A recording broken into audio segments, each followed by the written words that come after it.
제가 3월에 한 8억 3,900 이렇게 수익이 났었습니다. 그래서 1월에 9억, 20억을 단타로 벌었다는 게 더 대단하네요. 계속 꾸준히 돈을 버는 게 중요하잖아요. 네. 근데 단타는 시장이 좋든 안 좋든 계속 꾸준히 수익을 낼 수가 있더라고요. 처음 하시는 분은 절대 수익을 낼 수가 없다고 제가 확신을.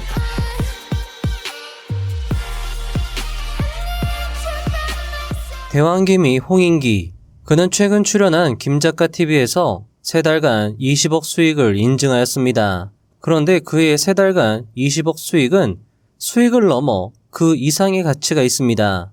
왜냐하면 그는 2년 전에 밝힌 매매법으로 2년 전에도 하루 수천만 원의 수익을 내고 있었고, 똑같은 매매법으로 지금도 하루 1억 원에 가까운 돈을 벌고 있었기 때문입니다. 결국 그는 자신의 매매법이 꾸준히 먹히는 전략임을 이번 기회로 증명한 것이며, 단타를 배워보고 싶은 분들에게는 홍인기님의 기법은 분명 도움이 될 것입니다. 하지만 홍인기님은 동시에 처음 하시는 분들은 무조건 손실을 볼 것이라고 단단히 주의를 주기도 했습니다. 그는 장기 투자든 단타든 실력이 없다면 결국 손실을 보는 것이 주식시장의 무서움이라며, 처음 시작할 때는 100만 원 이하의 계좌로 수익을 쌓아 나갈 것을 강조하고 있었습니다. 하지만 그는 단타의 장점 중 하나를 소액이라도 실력이 받쳐준다면 계좌를 불릴 수 있다고 강조하기도 했습니다. 실제로 그 역시 15만 원의 계좌를 자신의 기법으로 10억 원까지 불리기도 했으니까요. 오늘 영상은 김작가TV에 출연하여 자신의 기법을 설명한 영상과 방송에서 밝힌 그의 주력 기법 D+0, D+1 기법이 상세히 설명된 그의 저서 주식 투자 단타 전략을 바탕으로 하고 있습니다. 그리고 저는 방송에서 언급된 기법과 책의 기법을 다시 한번 압축 요약 정리하여 다음과 같이 노트식으로 정리를 하였고요. 페이지 수로는 4페이지밖에 안 되지만 그의 기법을 한눈에 볼 수 있도록 압축 정리한 것이기 때문에 도움이 되었으면 합니다. 오늘 영상 순서는 방송에서 밝힌 그의 최근 매매 내용을 정리하여 먼저 설명드리고 다시 요약 노트를 보면서 복습하는 것으로 구성해 보았습니다. 오늘 영상과 자료가 여러분의 투자 실력 및 수익 향상에 도움이 되었으면 합니다. 자, 그럼 영상 시작해 보도록 하겠습니다.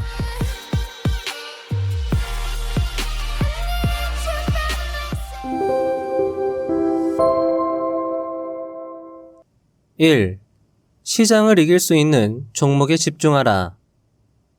홍인기님은 최근에 있었던 지수 급락 때 큰 수익을 낼 수 있었던 자신의 비법을 영상에서 소개하였는데요.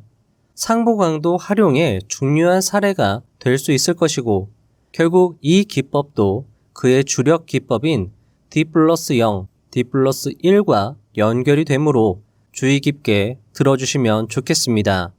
홍인기님의 이야기 함께 들어보시죠. 지수가 급락할 때 가장 중요한 작업은 가장 잘 버티는 종목을 찾는 것이다. 예를 들어 지수가 급락하는데도 되려 상승의 힘을 보여주는 종목, 또는 지수가 급락함에도 하락폭이 작은 종목을 찾는 것이다. 보통 이런 종목은 지수가 급락하기 전부터 상승의 힘이 좋았던 종목들이다. 좋은 예시가 이번 코스피 급락대의 한미반도체가 될 수 있고, 한미반도체를 집중적으로 매매하여 수익을 낼 수 있었다. 한미반도체는 코스피가 급락하기 전에 이미 20%대의 급등을 이틀 연속 보여주었다. 한미반도체의 시가총액을 고려한다면 정말 힘있는 큰 상승세를 보여준 것이다. 자, 여러분들 잠깐만 부연 설명을 드리자면요, 홍인기님이 말씀하시는 이 말 한마디 한마디가 다 연결이 되는 기법입니다. 여기 보시면 한미반도체를 왜 골랐는지 설명을 하는 부분도 코스피가 급락하기 전에 20%의 급등을 이틀 연속 보여주었다. 이런 것들 하나하나가 어떤 종목을 발굴함에 있어서 중요한 조건들이 되거든요. 하나하나의 디테일이 될 수 있는 것이고요. 이렇게 시가총액까지 고려해서 큰 상승이 나왔다라고 하면 이런 종목들은 계속 집중해서 보면서 수익을 극대화한다. 이렇게 먼저 생각하고 들어주시면 좋을 것 같습니다. 이런 매매 기법을 계속 반복해서 수익을 쌓아나가고 있는 걸 확인할 수 있거든요. 자, 그럼 계속 읽어드리도록 하겠습니다. 3월 4일 코스피가 아침부터 하락할 때 한미반도체는 되려 상승의 힘을 보여주었고, 당일 코스피가 14% 급락으로 끝났을 때 한미반도체는 되려 7% 상승으로 마감하였다. 이렇게 급락에도 방어의 힘이 강한 종목은 코스피가 반등할 때 가장 먼저 상승하는 것을 항상 경험했다. 그래서 3월 4일 코스피가 급락할 때 한미반도체가 힘이 좋은 것을 확인하고 매매를 시작했고, 그 다음날 코스피가 반등할 때 집중적으로 한미반도체를 매매하여 수익을 낼 수 있었다. 자, 여기서도 중요한 내용이 나와서 잠깐 부연하고 넘어가 보도록 하겠습니다. 자, 뒤에서 이어질 홍인기님의 매매 방식을 보면은요, 대부분이 확인하고 그 다음날에 집중적으로 매매해서 수익을 극대화하는 것을 확인할 수 있습니다. 자, 여기서 앞에서도 말씀드렸던 것처럼 D 플러스 0이 바로 확인하는 날이에요. 확인이 됐다라고 하면 그 당일부터 매매를 시작하고 D 플러스 1까지, 그러니까 그 다음 날까지 더 집중적으로 공격적으로 매매하면서 수익을 단기간에 크게 내는 게 홍인기님의 매매 특징이었습니다. 이런 특징을 확인하시고요. 특히나 확인하고 매매한다라고 해서 홍인기님은 나름 확신 있고 안정성 있게 계좌를 불려나간 것으로 확인이 되니까요. 요 확인하고 매매하는 D 플러스 0, D 플러스 1의 어떤 그 본질을 파악하시면서 들어주시면 내용이 좀 더 도움이 될 것 같다라고 해서 부연을 잠깐 드렸습니다. 자, 여러분들 어떻게 들으셨나요? 아마 어떤 분들은 이런 의문이 드셨을지도 모르겠습니다. 지수보다 강한 종목이 한두 개가 아닐 건데 어떻게 집중할 종목을 찾는지 말이죠. 홍인기님은 이 질문에 대하여 다음과 같이 답변하였습니다. 2. 최근 강한 섹터의 중요성. 종목을 선정할 때 중요한 기준은 최근 강한 섹터 내에서 종목을 발굴하는 것이다. 그래서 매일매일 주도 섹터가 무엇인지 항상 체크한다. 키움증권 0186 거래대금 상위창에서 5% 이상 상승한 종목을 체크하고 그런 종목이 테마나 섹터를 이룬다면 그 섹터나 테마 내에서 종목을 고르는 것이다. 3. 끼 있는 종목을 골라라. 만약 당일 주도 섹터가 형성되었을 때 주도 섹터 내에서도 가장 상승률이 좋은 종목이 있다면 매매 대상이 될 수 있다. 하지만 이때 중요하게 체크해 봐야 하는 것이 해당 종목의 끼이다. 여기서 끼란 과거 차트 흐름에서 강한 면모를 보여주었는지를 확인하는 것이다. 예를 들면 다음과 같다. 최근 원전 섹터가 강세였던 날이 있었고 이때 강한 상승세를 보여주었던 종목이 대우건설이었다. 이때 대우건설을 매매할까 망설였는데 망설인 이유는 바로 대우건설의 끼 때문이었다. 대우건설의 과거 차트 흐름을 보면 대우건설은 초반에 강한 상승세를 보여주었다 해도 대부분 당일 윗꼬리가 달리면서 밀리는 경우가 많았다. 이런 종목은 보통 그 이후에도 이런 흐름을 보여주는 경우가 많다.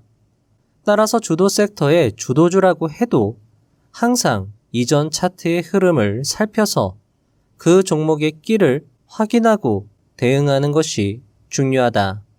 자, 계속 확인해라, 확인하고 이런 말이 반복되죠. 다른 예시를 보면 우리기술이란 종목이 있다. 이 종목의 과거 차트 흐름을 보면 강한 상승세를 보인 날이면 상한가를 잘 가는 경향이 있다. 이런 경향을 끼라고 부르는 것이고 이런 끼는 향후 반복될 확률이 매우 크기 때문에 만약 우리 기술이 강한 날 매매한다면 상한가까지 간다고 생각하고 매매하는 편이다. 자, 지금까지 홍인기님의 매매 기준을 종합하면 다음과 같습니다. 첫째, 최근 강한 섹터 내에서 종목으로 매매하라.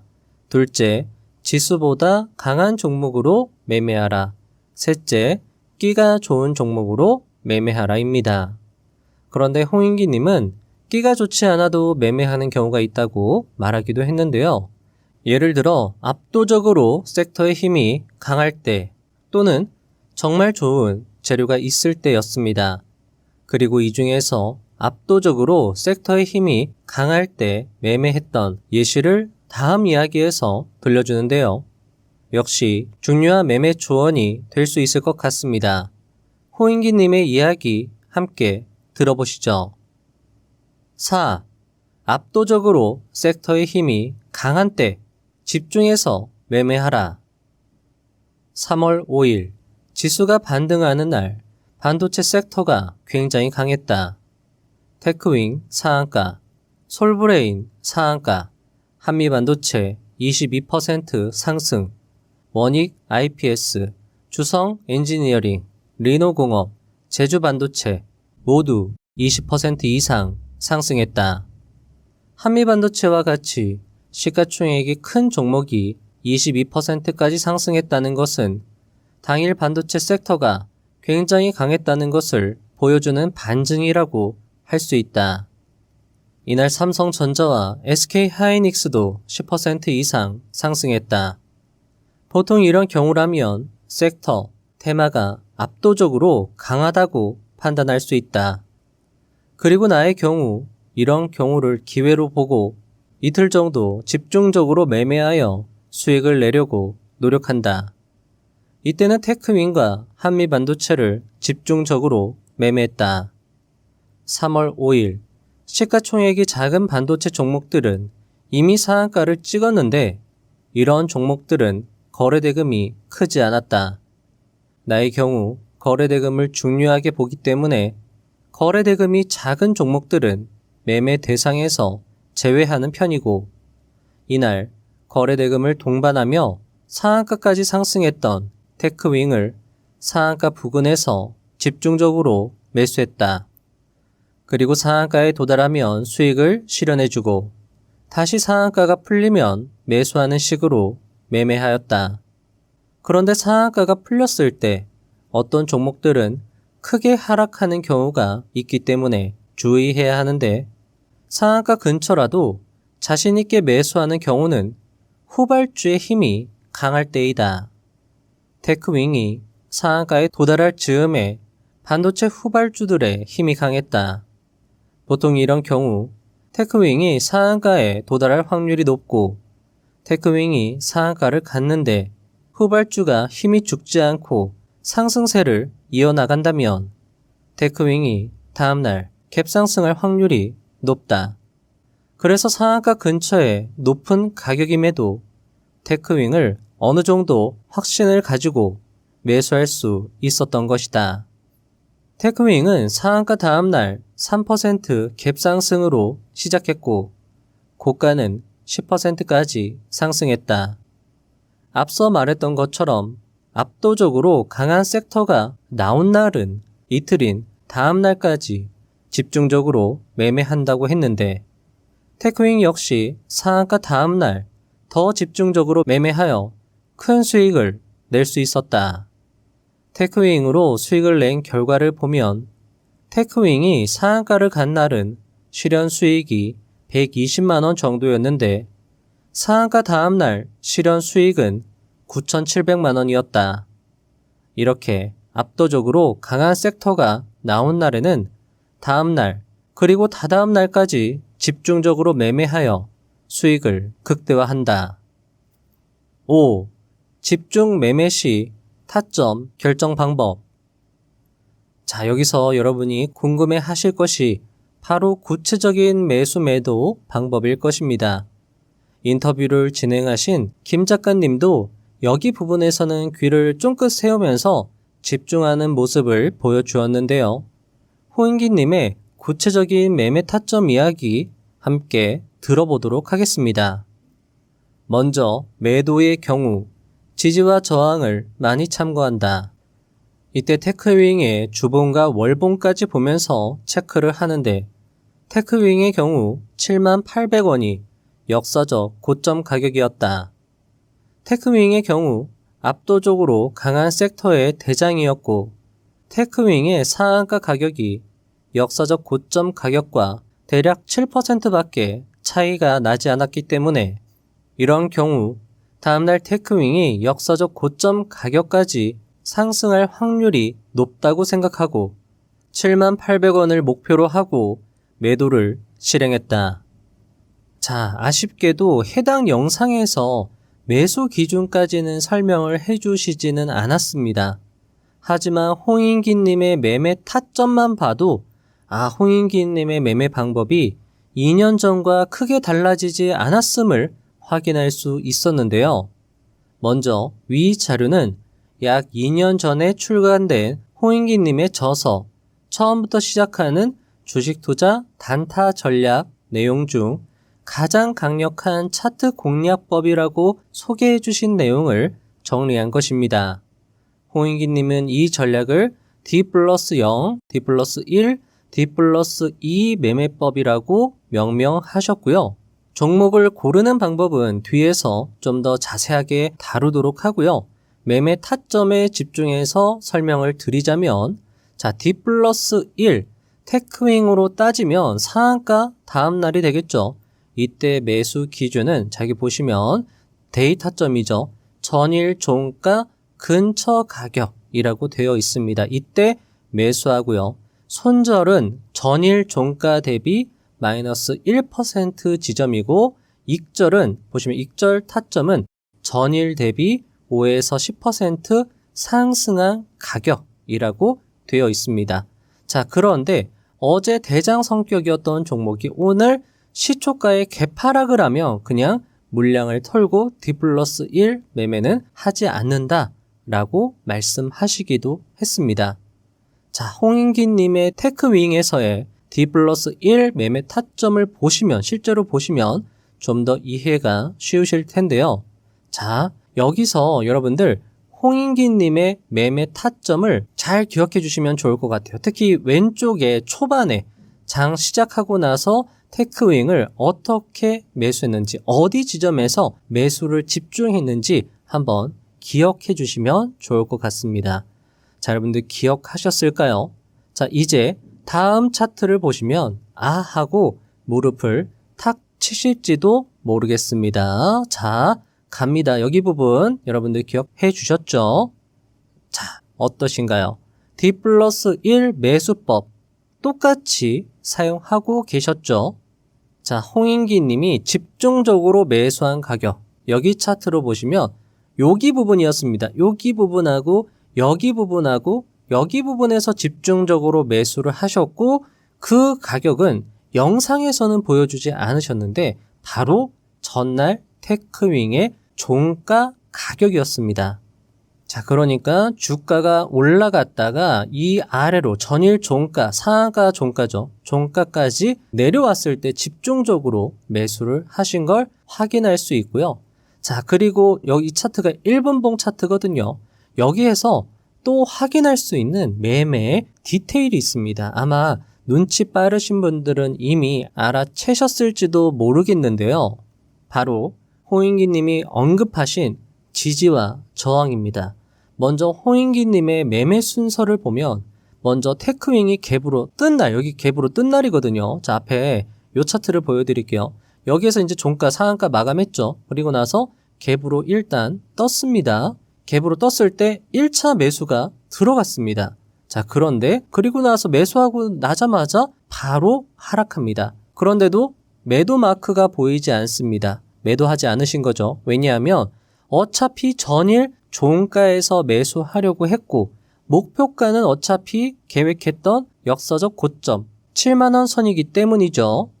자, 여기서 또 중요한 포인트는 분명 전일 종가까지 가격이 내려왔음에도 초반에 바로 매수하지 않으셨어요. 중요한 포인트입니다. 최초 매수한 물량을 수익 줬을 때 계속 매도만 했지 분명히 전일 종가가 매수 타점이다라고 말씀하셨고 분명히 여기에서 타점이 나왔음에도 불구하고 매수하지 않았어요. 자, 가격이 이렇게 올라갔을 때 여기 가격 사실 여기 가격도 역사적 고점 라인은 아니었습니다. 근데 매도하셨고요. 밑으로 떨어졌을 때 전일 종가로 또 내려왔는데 또 매수하지 않고요. 여기서 또 매도만 하실 뿐이었습니다. 자, 여기서 눈여겨볼 것은 왜 여기서 분명히 역사적 고점에서 매도한다라고 계획을 세웠는데 여기에서 왜 매도했느냐라는 것인데 요게 여러분들 여기에 비밀이 바로 그의 매도 기준. 자, 앞에서 2년 전에 밝히신 매도 기준은 전일 대비 5에서 10% 상승했을 때다라고 말씀하셨고 첫 번째 익절한 지점이 전일 상한가 근처에서 매수했던 그러니까 이 상한가 풀렸을 때 여기서 매수했잖아요. 근데 여기에서 이제 1차 익절이 들어갔습니다. 여기서부터 여기까지 수익률이 한 5% 정도 돼요. 그러니까 5% 수익이 나니까 일단 익절을 실행하신 겁니다. 즉 그는 5%의 수익이라면 만족하고 매도하는 걸 확인할 수 있고요. 자, 그렇다라고 해서 전량 매도를 또 하지는 않아요. 계속 분할로 매도합니다. 자, 그리고 매도는 좀 더 이따가 다시 설명을 드릴 거고요. 또 중요한 게 여기에서 매수 안 했어요. 전일 종가까지 내려왔는데 매수 안 했죠? 또 내려왔는데 매수 안 했는데 왜 이 지점에서 갑자기 매수 마크가 찍혔느냐? 라는 것인데 자, 여러분들 여기서도 굉장히 중요합니다. 홍인기님은 일본봉 차트상 전일 종가에서 지지를 받고 있는지 확인하고 자, 홍인기님의 매매의 그 본질은요. 확인하고 매수하는 것에 있습니다. 확인하고 매수하는 치밀함을 엿볼 수 있다라는 거죠. 자, 앞에서 홍인기님은 일봉에서의 지지와 저항을 체크한다라고 말씀하셨는데 그는 지지와 저항을 굉장히 잘 활용하고 있었습니다. 일본봉 차트상에서도 지지가 확인되면 매수하고 저항이 확인되면 다시 이 지점에서 매도하고 계속 반복하는 걸 확인할 수 있다라는 거죠. 자, 그런데 아마 여기에서 여러분들은 의아해 하실 수도 있을 겁니다.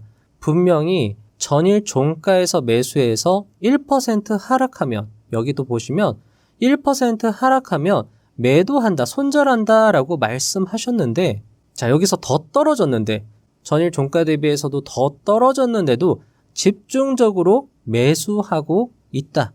이것도 아마 여러분들이 좀 의아해 하실 수 있는데 이건 역시 그의 저서에서 힌트를 찾을 수 있습니다. 홍인기님이 매매할 때 중요하게 참고한다고 밝힌 것이 바로 기관 투자자의 가집계입니다. 키움증권 1051 장중 투자자별 매매, 종목별 투자자별 매매 추이, 잠정창을 확인하는 건데요. 그는 책에서 이렇게 말했습니다. 프로그램이 꾸준히 매수하고 있고 기관 투자 가집계에서도 지속적으로 매수하고 있다면 종가까지 꾸준히 상승할 확률이 높다고 말이죠. 먼저 홍인기님이 집중적으로 매수하신 여러분들 이 지점이요. 바로 대략 9시 30분경이었습니다. 자, 9시 30분까지 일단은 적극적으로 대응 안 하시죠. 계속 일단 초반에만 1차 익절하고 바로 하락하니까 지켜보자라고 해서 계속 분할 익절만 실시했다라는 거죠. 자, 그런데 9시 30분까지 딱 봤을 때 전일 종가 부분에서 지지가 나오네. 그걸 확인하고 집중적으로 매수해서 다시 전고점에서 매도하는 이런 식의 전략을 즐겨 사용하신다라는 걸 확인할 수 있고요. 자, 이날 집중 매매를 진행했던 3월 6일입니다. 3월 6일 기관의 순매수가 들어온 걸 확인할 수 있어요. 보통 기관의 순매수가 들어오는 날은 기관이 하루 종일 매수하는 경우가 많습니다. 홍인기님은 자, 이게 기관 잠정 집계 발표가 9시 30분하고 10시경에 발표가 되는 거거든요. 그런데 그걸 확인하고 그러니까 9시 30분이 중요한 이유는 바로 기관의 잠정 수급이 나온 그 즈음입니다. 그렇기 때문에 또 9시 30분이 중요한 거죠. 기관의 잠정 수급 그리고 프로그램의 순매수세를 확인하고 지지와 저항 다 확인하고 전일 종가 가격 확인하고 다 확인하고 나서야 모든 조건이 완벽하면 그때 집중적으로 강력하게 매수해서 수익 주면 전고점에서 매도하고, 사실 이 지점에서 매수해서 이 중간에 수익 나면 얼마나 매도하고 싶을까요?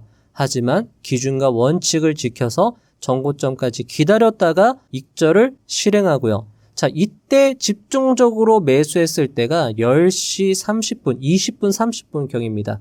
자, 그러니까 10시경에 기관 잠정 수급 발표 뜬 거 확인하고, 기관에서 순매수 계속하네, 프로그램이 또 매수하네, 그걸 확인하고 상방 관점으로 오늘 전고점까지, 역사적 고점까지도 상승할 수 있겠다라고 생각해서 여기에서 집중적으로 매수를 실행했다, 이렇게 볼 수 있다라는 거죠.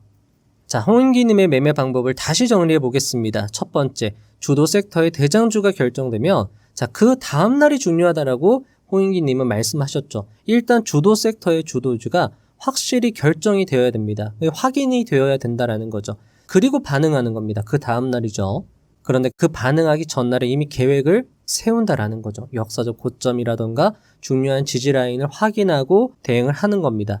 자, 그리고 그 다음날이 됐습니다. 매수 타점은 전일 종가 부분입니다. 그때 내려왔을 때, 갭으로 떴다 해도 더 내려왔을 때 거기에서 대응해야지. 자, 그런데 바로 매수하는 것도 아니죠. 9시 30분까지 전체 시장 상황, 1분 봉상의 지지와 저항, 기관의 잠정 수급, 프로그램 매수세를 체크하고 모든 조건이 완벽할 때 매수를 실행합니다. 자, 그리고 D+1은 일단 D+0에서 주도 섹터와 주도주가 명백하게 결정이 되면 그 다음날은 일단 홍인기 투자자님은 상방 관점이에요. 내가 눌림에서 매수하면 일단 올라갈 거라고 생각하고 대응을 한다. 이것을 또 엿볼 수 있었습니다. 자, 두 번째입니다. 매도 타점은, 자, 미리 주봉과 월봉으로 저항 라인 확인, 매도 가격 이미 결정을 하는 거죠. 하지만 전일 종가 대비 5에서 10% 상승하면 일단 만족합니다. 익절하고요. 일봉상 저항 라인 역시 매도 타점이었습니다. 자, 그러니까 매도 타점은 정해진 게 아니죠. 일본 봉상 저항, 월봉 주봉상 저항 라인이 될 수도 있고, 아니면 그냥 내가 매수했는데 5% 수익이 나면 거기서 그냥 매도할 수 있는 거고, 10% 수익이 나면 굳이 뭐 저항 라인 이런 거 따지지 않고 또 만족하면서 매도할 수 있다라는 겁니다. 자, 이를 다시 홍인기님의 매매 차트를 보시면 좀 더 이해가 쉬울 건데요. 자, 보시면 첫 번째 요 매도 타점은 5% 수익 익절입니다. 자, 그리고 두 번째 매도는 전고점 저항이죠. 세 번째 매도도 전고점 저항 매도입니다. 5% 수익이 나지 않아도 밑에서 지지 확인하고 전일 종가 확인해서 매수해서 5% 수익이 나지 않아도 전고점이 먼저 닿으면 매도 실행입니다. 자, 그리고 이 지점은 또 어디죠? 또 전일 종가 그리고 지지 라인 선입니다. 여기에서도 매수를 집중적으로 하셨는데 더 밑으로 떨어지니까 매도하지 않죠. 왜 매도하지 않았을까요? 시장 상황도 나쁘지 않았고 프로그램 매수세와 기간 잠정 수급 매수가 들어왔기 때문에 더 집중적으로 매수했고, 이 지점에서 여러분들 매도하는 걸 확인할 수 있습니다. 이 지점이 어느 지점이냐라고 하면 이 밑에서 매수한 물량이 5% 정도 수익이 나고 있는 상황이었다라는 거죠. 그런데 또 보면 5% 무조건 5%도 아닙니다. 상승하다가 사실 여기도 매물대로 작용할 수 있는 지점이기 때문에 그런 지점이다라고 하면 수익 나면 일단은 수익을 또 챙겨가는 식으로 대응을 하고요. 또 떨어지면 다시 지지라인에서 또 매수합니다. 또 매수했다가 이런 지점에서 저항 익절하고요. 저항 익절하고요. 여기에서도 마찬가지죠. 전고점 저항 익절하고요. 이런 식으로 대응한다라고 볼 수 있습니다. 그리고 절대 한 번에 매도하지 않고 꾸준히 분할로 매도하는 건 역시 눈여겨볼 수 있는 부분입니다. 매수도 그냥 한 번에 하는 게 아니죠. 계속 분할로 매집하는 전략을 사용했습니다. 자, 어떠신가요? 홍인기님은 2년 전에 자신의 저서에서 이렇게 말했습니다. 자신의 모든 기법을 다 말해주겠다라고 말이죠. 어떤 분들은 이렇게 말씀하시기도 합니다. 아니, 누가 돈 버는 방법을 왜 알려주냐고. 책에도 자신의 비법을 공개하지 않을 거라고 말이죠. 하지만 어떤가요? 호잉기님은 2년 전에 책에서 밝힌 자신의 기법을 그대로 사용하여 여전히 하루 수천만 원의 수익을 내고 있었습니다. 호잉기님의 책을 다시금 꺼내서 읽어보실 것을 적극 추천드립니다. 6. 확인하고 매수하라. 자, 호잉기님은 앞에서도 계속 확인해라, 확인한다 라는 것을 강조했는데요. 저는 이 말이 굉장히 좋았습니다. 어쩌면 호잉기님의 안전한 투자의 본질이 아닐까 이렇게 생각이 들기도 했는데요. 호잉기님의 직접 설명을 들어보도록 하겠습니다. 나는 예측하고 매매하는 것이 아니라 확인하고 매매하는 것을 좋아한다. 일단 반응이 나온 것을 확인하고 그 종목을 단기간에 집중적으로 매매하여 수익을 내는 식이다. 테크윙의 경우도 마찬가지다. 사실 테크윙의 경우 15% 이상 상승했을 때까지만 해도 별 관심이 없었다. 사실 테크윙이 그렇게 끼가 좋은 종목도 아니었기 때문이다. 하지만 당일 반도체 섹터가 강했고 테크윙이 상한가 근처에 도달했을 때 후발 반도체 종목들의 힘이 매우 강했다. 이렇게 확인이 된 경우라면 높은 가격이라도 확신을 가지고 매매할 수 있다. 특히 이렇게 섹터가 강한 경우 상한가 근처에서 상한가를 굳히는 경우가 많고 다음날 갭상승할 확률 역시 매우 높다. 만약 테크윙이 끼가 좋은 종목이었다면 훨씬 더 일찍 매수했을 것이다. 하지만 테크윙은 끼가 좋지 않았기에 좀 더 확인하고 매수했다고 볼 수 있다. 자, 어떠신가요? 저자는 안전하게 매매하는 것을 추구하고 검증된 날, 진짜 검증된 날, 검증된 종목으로 매매하는 걸 확인할 수 있습니다. 한 영상에서 천상계 난타 불개미님은 호잉기님이 진짜 매매를 잘 안 한다고 말하기까지 했습니다. 즉 호잉기님은 정말 확인되고 자신 있는 자리에서만 매매한다고 볼 수 있는 것이죠. 그럼 여기서 과연 자신 있는 날은 언제고 자신 있는 자리란 무엇인지 호잉기님의 저서에서 나온 이야기가 중요할 것 같아서 가지고 와봤습니다. 호잉기님의 매매 방법 함께 들어보도록 하겠습니다. 7. 나는 무조건 주도 섹터의 대장주로만 매매한다. 대장주 찾는 법. 먼저 거래대금 상위 15위 이내 종목 중 상승률이 5% 이상의 종목을 체크해본다. 상위 15위 이내 5% 상승 종목이 여럿 보이는데 이들 종목이 같은 섹터 내의 종목이라면 해당 섹터가 오늘의 주도 섹터가 되는 것이다. 만약 15위 이내에서 주도 섹터를 확인하지 못했다면 범위를 넓혀서 30위 이내까지 살펴본다. 이때 주의할 점은 한 섹터에서 5% 이상 상승하는 종목이 여럿 보이지 않을 때는 매수를 자제하고 지켜봐야 한다는 것이다. 좀 더 지켜보면서 섹터 내 종목들의 돈이 몰리는 것을 확인하고 매수하는 것이 안정적으로 수익을 내는 비결이다. 수익을 내는 것보다 돈을 잃지 않는 것이 투자의 비결 중 하나이므로 꼭 주도 섹터를 확인하고 매수하는 습관을 들이자. 다음으로 가장 잘 오르는 종목에 집중한다. 주도 섹터를 확인하고 나서 많은 투자자들이 실수하는 부분이 있다. 바로 상대적으로 덜 오른 종목 또는 평소에 관심 있었던 종목을 매수한다는 점이다. 하지만 돈을 벌기 위해서는 더 많이 오른 종목, 대세를 따르는 투자를 해야 돈을 벌 수 있다. 거래대금 상위 종목을 통해 오늘의 주도 테마가 무엇인지 알아낸 후에는 가장 잘 오르는 종목에 집중해야 한다. 같은 테마로 분류되는 종목 중에서 상승률이 제일 높은 종목을 공략해야 하는 것이다. 투자를 해보면 같은 테마 내에서 안정적인 재무 상황, 저평가 여부는 크게 중요하지 않다. 내가 좋아하는 종목이나 가치에 비해 저평가되었다고 판단되는 종목이 아니라 당일 주식시장에서 가장 주목을 받는 종목이 그날 매매하기 가장 적합한 종목이라는 점을 명심해야 한다. 실제 투자를 해보면 덜 오른 종목의 움직임은 지지부진하고 되려 높이 상승한 종목이 더 높이 상승하는 경우가 많다. 또 하나 주의해야 할 것은 단기 투자에서는 해당 기업이 이슈와 얼마나 깊은 연관성이 있는지, 저평가된 종목인지, 우량한 종목인지 별로 중요하지 않다는 것이다.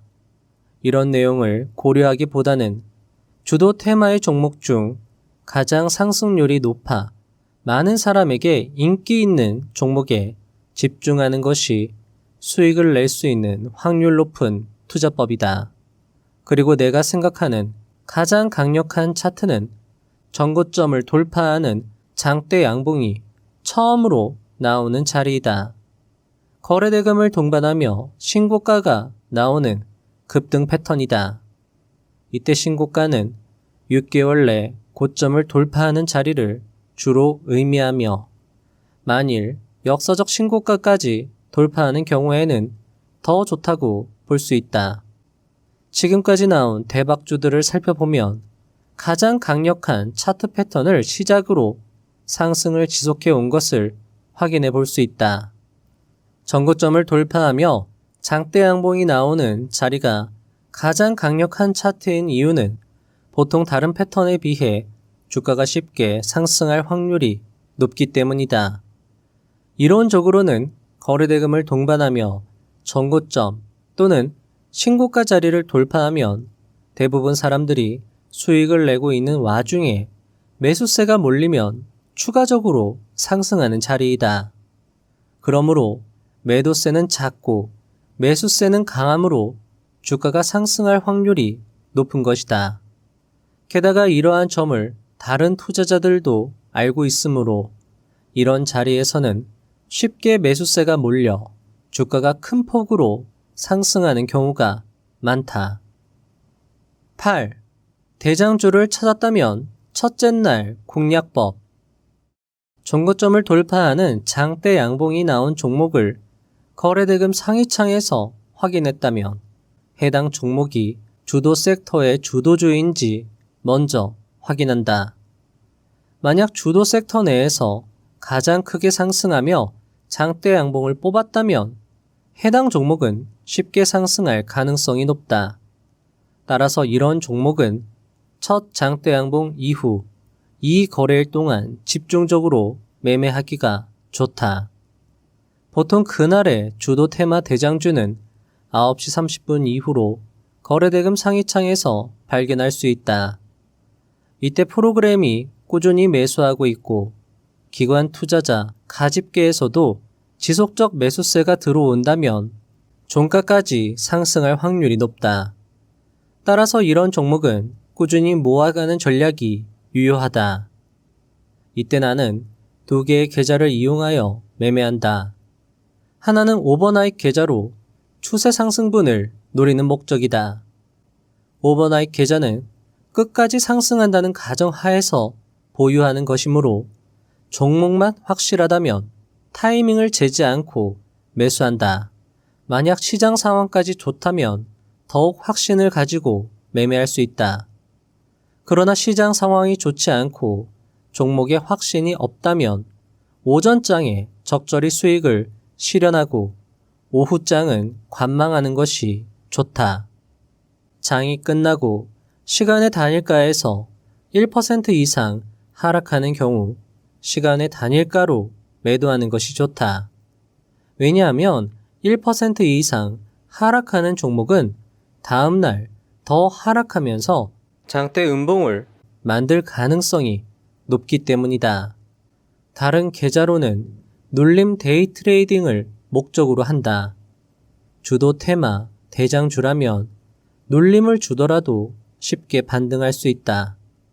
따라서 눌림 기회를 줄 때 매수하고 저항에서 매도하며 수익을 늘린다. 지지받는 가격, 프로그램이 대량 매수하는 가격 등에서 매수한다. 만약 기회를 주지 않고 상승해 버린다면 억지로 매매할 필요 없이 여유롭게 매매한다. 자, 저자의 매매 방법을 제가 이렇게 쭉 정리를 해놨는데요. 이거는 제가 뒤에서 노트 정리를 더 압축적으로 해놨기 때문에 그때 다시 한번 정리해 드리도록 하겠습니다. 자, 여러분들 어떠신가요?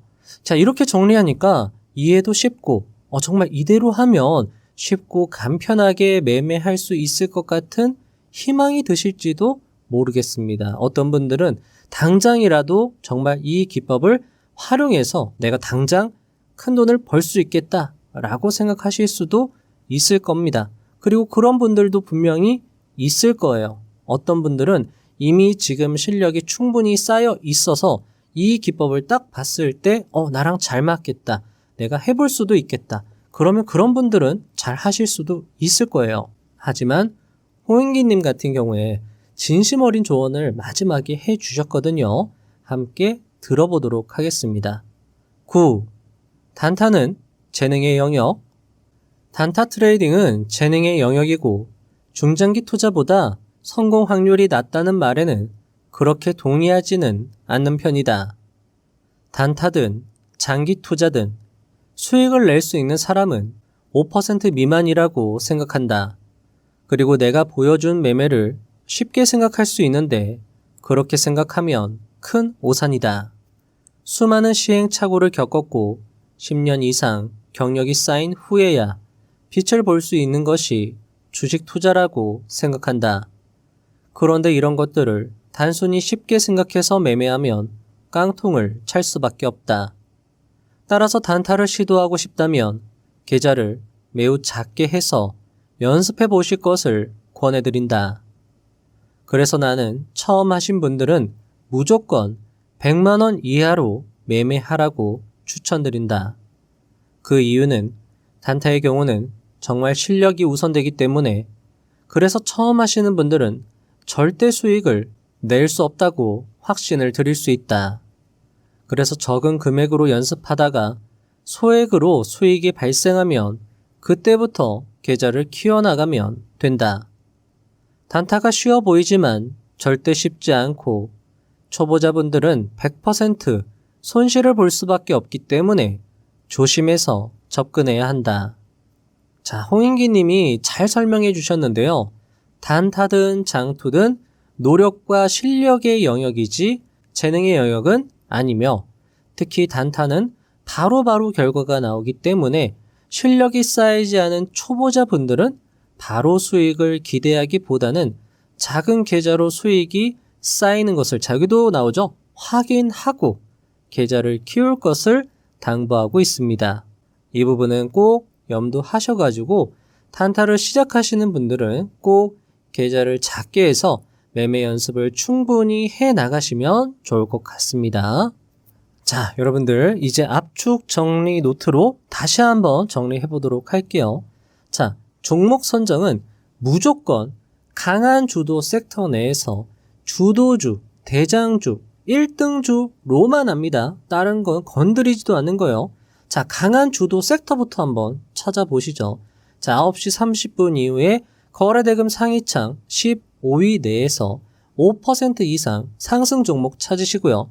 그 종목들이 같은 테마나 섹터를 이루고 있고요. 그런 같은 테마 섹터 내의 종목이 3종목 이상이어야 합니다. 이 조건이 충족되지 않으면 매매 안 하는 겁니다. 자, 이 조건이 충족되면 거래대금을 동반하면서 가장 높이 상승하는 종목이 대장주다. 딱 결정을 내리는 거죠. 자, 거래대금이다라고 하면 약간 궁금해 하실 수 있어요. 기준이 뭐냐? 자, 이때 1,000억 원 이하의 거래대금은 안 보시는 걸로 어느 정도 확인을 할 수 있었고요. 2,000억이나 3,000억 원. 그리고 거래대금 상위창에 일단 등재가 되었다라는 게 거래대금을 동반한 것으로 볼 수 있기 때문에 설사 막 상한가를 갖다 해도 거래대금 상위창에 표시가 되지 않는다라고 하면 그런 종목은 제외하는 거죠. 자, 홍인기님은 나는 무조건 거래대금 상위창에서 종목 찾는다라고 말씀하셨기 때문에 여러분들 이 노트에다가 거래대금 상위창에다가 별표를 한 5개 정도 치시면 좋을 것 같습니다. 자, 그리고 압도적인 강한 주도 섹터 말씀드렸죠.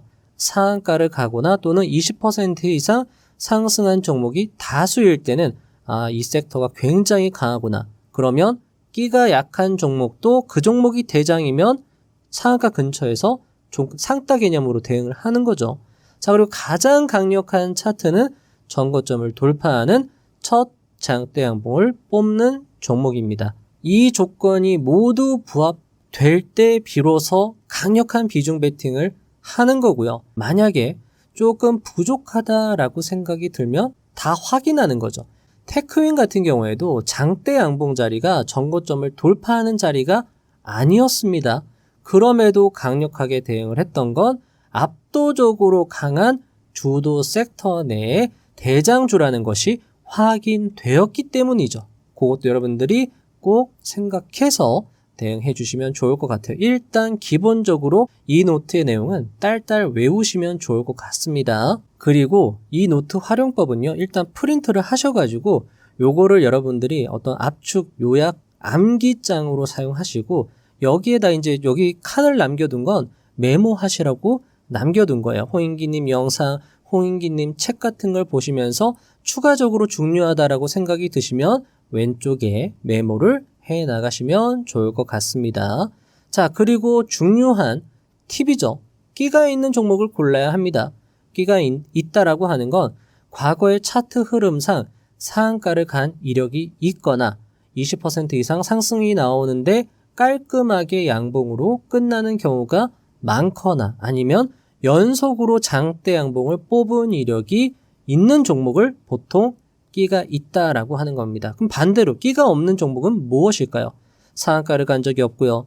20% 이상 상승도 못하고요. 상승해도 윗골이 달리면서 밀리는 이력이 많은 종목들, 연속해서 상승하지 못하는 종목들, 장대 양봉을 뽑고 나서 그 다음날이나 그 다다음날 무너지는 종목이 많았다. 그런 현상이 많이 발생했다. 그러면 그 종목은 끼가 안 좋은 종목이니까 더 많이 확인하고 대응을 해야 되겠죠.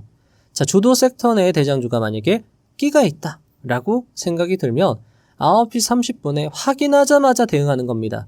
그런 종목들은 상한가까지도 갈 수 있겠다라고 생각을 하는 거예요. 기본적으로 상한가를 전제로 하는 겁니다. 그럼 언제 매수해야 될까요? 확인되면 그냥 바로 매수하는 겁니다. 만약에 내가 오버나잇까지 생각을 한다라고 하면 매수 타점을 고려하지 않고 여기도 써놨죠? 전고점 돌파에다가 끼도 있고 앞에서 말씀드린 어떤 그런 조건들이 다 부합이 되면 타점 재지 않고 오버나잇까지 고려해서 매집하고요. 그리고 나서 단타는 또 어떻게 하느냐?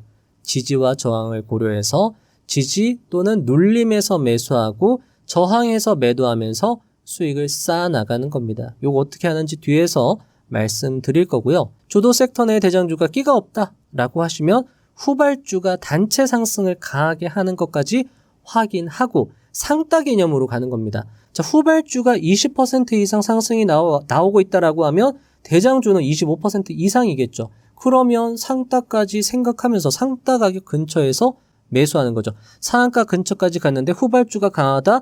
그러면 상한가 가고 있는 이 종목이 상한가 굳힐 확률이 높고 다음날 개상승할 확률도 높겠다라고 생각하고 대응을 하는 거죠. 자, 매수 방법입니다. D+0 그러니까 주도 섹터 그 안에서의 대장주 전고점 돌파하면서 첫 장대 양봉을 뽑은 당일날 대응하는 겁니다. 자, 첫 장대 양봉 전고점 돌파 신고가 첫 장대 양봉의 의미입니다. 이 자리가 6개월 내에 고점 돌파 역사적 신고가면 더 좋죠. 주도 섹터 테마의 1등주 거래대금까지 충족한다면 자, D+0하고 그 다음날까지 집중해서 매매해서 수익을 왕창 내려고 노력하는 겁니다. 자, 그런데 초보자분들은 100만 원 이하로 하셔야 돼요.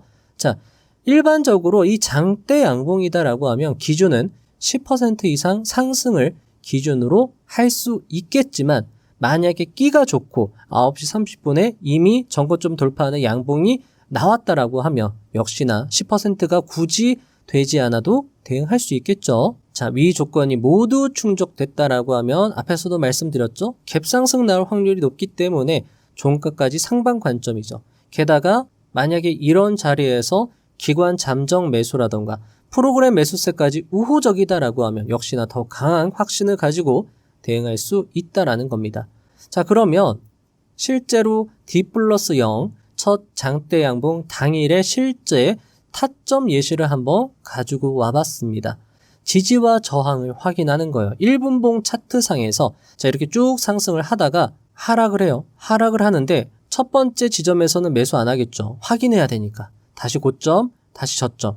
자, 첫 번째 저점, 두 번째 저점 확인되었다라고 하면 두 번째 저점 반등 나올 때 분할로 매집하고 다시 고점에서 분할로 매도하는 전략을 사용할 수 있다라는 겁니다. 자, 그런데 이 종목이 만약에 어떤 그 지지 라인보다 더 떨어지고 있어요. 하지만 이 종목이 끼도 좋고요. 당일 압도적인 강한 섹터의 종목이고요. 수급도 우호적이고요. 그러니까 프로그램 매수세나 기관 잠정도 우호적이고요.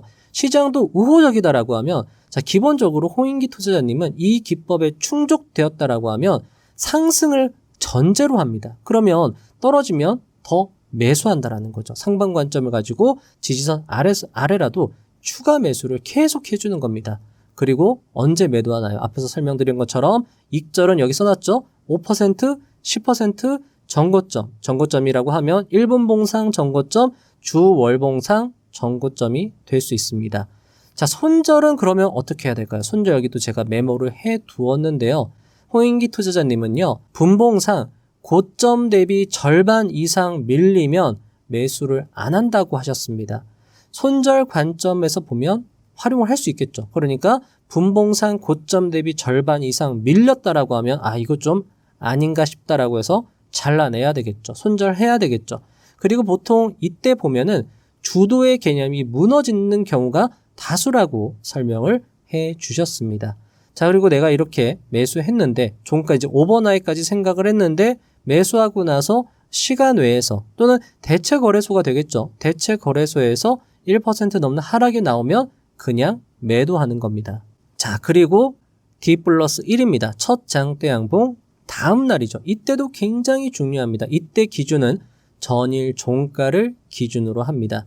자기 매수를 제가 이렇게 순서대로 써놨습니다. 1차 매수는 시초가 대응입니다.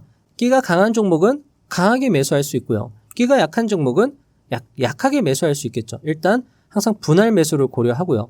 2차 매수는 전일 종가까지 눌렸을 때 이때 2차 매수가 들어가고요. 요때 2차 매수가 들어가고요. 자, 여기에서 더 내려간다. 근데 상방 관점이다. 프로그램 수급도 좋고 시장 상황도 좋고 기관 가집게 매수도 좋고 한다라고 하면 추격 매수를 더 할 수 있습니다. 밑에서 더 추가 매수를 할 수 있다라는 거죠. 자, 그리고 4차, 5차 매수는 이 지점까지 떨어졌음에도 불구하고 다시 주가가 상승했는데 다시 가격이 여기에서 지지받는다라고 생각이 되면 이 지점에서 또 매수해서 익절 기준인 5%, 10% 정고점 기준에서 분할 매도 계속 반복하는 겁니다. 이런 식으로 D+1일에 굉장히 집중해서 자, 관점은 무엇이냐라고 하면 상승한다. 어쨌든 종가까지는 어쨌든 정고점까지는 상승할 수 있겠다라는 관점에서 밑에서도 공격적으로 매수하고 정고점에서 매도하는 전략을 계속 사용하는 거죠. 자, 매도 방법입니다. 기본적으로 일단 홍인기 님이 딱 어떤 주도 섹터 대장이 결정되면 일단 상방 관점이에요. 그래서 손절보다는 매수로 대응한다라는 것으로 추정됩니다.